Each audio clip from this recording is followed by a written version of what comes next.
மலட்டுத்தன்மை என்பது சிலர் பெண்களுக்கு மட்டும்தான் ஏற்படும் என்று நினைத்து கொண்டிருக்கிறார்கள். ஆனால் அவ்வாறு இல்லை. ஆண் மலட்டுத்தன்மை என்பது ஆணுறுப்பு விரைப்புத்தன்மை அடையாமல் இருப்பதாகும். இதனால் உடலுறவில் ஈடுபட முடியாத நிலையும் ஏற்படும். இந்த பிரச்சனையை போக்க சில நாட்டு மருத்துவ குறிப்புகளை பற்றி இந்த வீடியோவில் நான் சொல்கிறேன். முடிந்தளவுக்கு இந்த வீடியோவை ஸ்கிப் பண்ணாமல் முழுமையாக பாருங்கள்.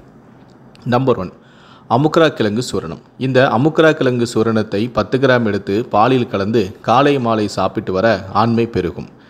2வது, ஜாதிக்காய். ஜாதிக்காய் மன அழுத்தத்தை போக்கும், பாலுணர்வை தூண்டும்.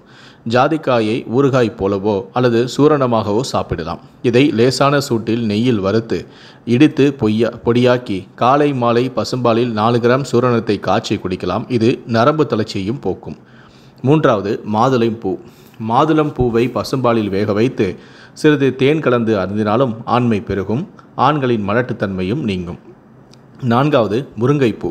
முருங்கைப்பூவின் பொடியை தேனில் கலந்து 48 நாட்கள் சாப்பிட்டு வரலாம். இதனால் நல்ல பலன் கிடைக்கும். முருங்கை அதீத மருத்துவ குணங்களை உள்ளடக்கியது. 5வது, வெங்காயம். வெங்காயத்தை வதக்கி தேன் விட்டு இரவில் சாப்பிட்டு விட்டு பின்னர் பசும்பால் சாப்பிட்டால் ஆண்மை பெருகும், மலட்டுத்தன்மையும் நீங்கும். 6வது, அத்திப்பழம். அத்திப்பழம் தினமும் சாப்பிட்டு வரலாம். இதனை ஃப்ரெஷ்ஷாக பழமாகவும் சாப்பிடலாம் அல்லது நாட்டு மருந்து கடைகளில் கிடைக்கும் ட்ரை ஃப்ரூட்டாகவும் நீங்கள் இதனை சாப்பிடலாம். 7வது, கருஞ்சீரக எண்ணெயை ஆணுறுப்பில் தடவி வந்தால் இரத்த ஓட்டம் அதிகரிக்கும். கடைசியாக, ஓரிதழ் தாமரையை பொடி செய்து சம அளவு சர்க்கரையை சேர்த்து சாப்பிட்டு வர ஆண்மை பெருகும், ஆண்களுக்கு நல்ல பலனும் கிடைக்கும்.